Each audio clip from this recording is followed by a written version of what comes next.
மாயாவனம் இப்பொழுது மௌனமான நிலையில் இருந்தது. மரங்கள் கூட சுவாசிப்பது போல் தோன்றியது. விக்ரம் அச்சமின்றி நடந்தான். அவன் உள்ளத்தில் இருந்தது ஒரு கேள்வி. சோதனை என்னவாக இருக்கும்? நடந்து செல்கின்றான் வனத்திற்குள். வனத்தின் நடுப்பகுதியில் ஒரு ஜொலிக்கும் ஒளி தோன்றியது. அந்த ஒளிக்குள்ளிருந்து வந்தது ஒரு மாய நரி. நரியின் தோற்றமே விக்ரமை ஆச்சரியப்பட வைத்தது. நரி பேசியது. விக்ரம், இதுதான் உன் முதல் சோதனை என்றது. 3 புதிர்கள் கேட்கப் போகிறேன். ஒவ்வொன்றுக்கும் சரியான பதில் தேவை. தவறாக இருந்தால் நீ இங்கிருந்து செல்ல முடியாது என்றது. விக்ரம் தைரியமாக தலையை ஆட்டினான். நான் தயாராக இருக்கின்றேன். நரி மெதுவாக நடை போட்டு அவனது அருகில் வந்து கண்களை நேராக பார்த்து கேட்டது.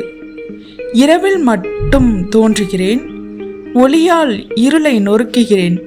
என்னை பார்த்ததும் கவிதை எழுத விருப்பம் வரும். யார் நான்? விக்ரம் சிறிது சிந்தித்தான்.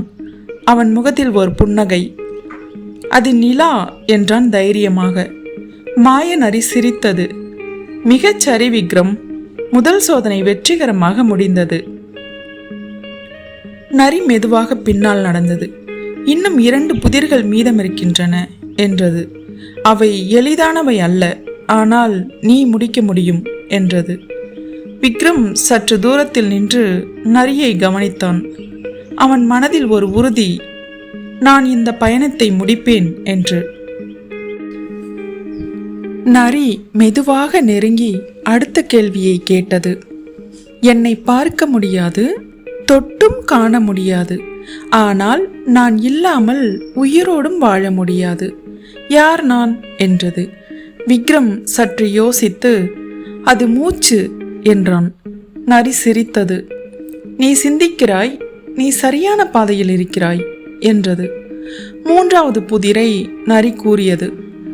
நான் இரவில் தோன்றுவேன், ஒளி இல்லை, எனினும் வழிகாட்டுவேன். நான் என்ன என்றது. விக்ரம் விரைவாக பதிலளித்தான். நட்சத்திரம் என்று.